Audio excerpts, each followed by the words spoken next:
राजा के दरबार में एक आदमी नौकरी मांगने के लिए आया। तो उस व्यक्ति से उसकी काबिलियत पूछी गई तो उसने बताए, आदमी हो चाहे जानवर, उसकी शक्ल देखकर मैं उसके बारे में बता सकता हूं। राजा ने उसे अपने खास घोड़ों के अस्तबल का इंचार्ज बना दिया। कुछ ही दिन बाद राजा ने उससे अपने सबसे महंगे और मनपसंद घोड़े के बारे में पूछा तो उसने कहा, घोड़ा नस्ली नहीं है। राजा को हैरानी हुई। उसने जंगल से घोड़े वाले को बुलाकर पूछा।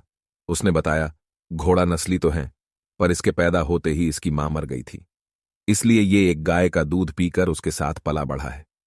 राजा ने अपने नौकर को बुलाया और पूछा, तुमको कैसे पता चला कि घोड़ा नस्ली नहीं है?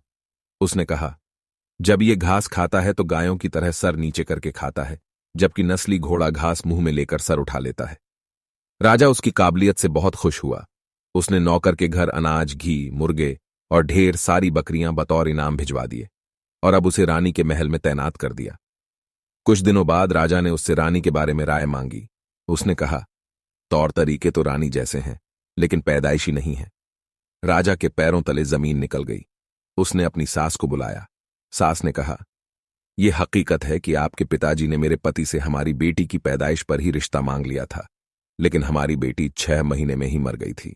लिहाजा हमने आपके रजवाड़े से करीबी रखने के लिए किसी और की बच्ची को अपनी बेटी बना लिया। राजा ने फिर अपने नौकर से पूछा, तुमको कैसे पता चला?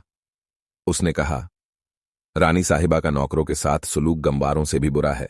एक खानदानी इंसान का दूसरों से व्यवहार करने का एक तरीका होता है जो रानी साहिबा में बिल्कुल नहीं है। राजा फिर उसकी पारखी नजरों से खुश हुआ और फिर से बहुत सारा अनाज, भेड़ बकरियां बतौर इनाम दी। साथ ही उसे अपने दरबार में तैनात कर लिया। कुछ वक्त गुजरा। राजा ने फिर नौकर को बुलाया और अपने बारे में पूछा। नौकर ने कहा, जान की सलामती हो तो कहूं। राजा ने वादा किया तो उसने कहा, न तो आप राजा के बेटे हो और न ही आपका चलन राजाओं वाला है। राजा को बहुत गुस्सा आया, मगर जान की सलामती का वचन दे चुका था। राजा सीधा अपनी मां के महल पहुंचा। मां ने कहा, यह सच है, तुम एक चरवाहे के बेटे हो। हमारी औलाद नहीं थी तो तुम्हें गोद लेकर हमने पाला। राजा ने नौकर को बुलाया और पूछा, बता, भोई वाले तुझे कैसे पता चला? उसने कहा, जब राजा किसी को इनाम दिया करते हैं तो हीरे मोती और जवाहरात की शक्ल में देते हैं, लेकिन आप भेड़ बकरियां, खाने पीने की चीजें दिया करते हैं। ये रवैया किसी राजा का नहीं, किसी चरवाहे के बेटे का ही हो सकता है।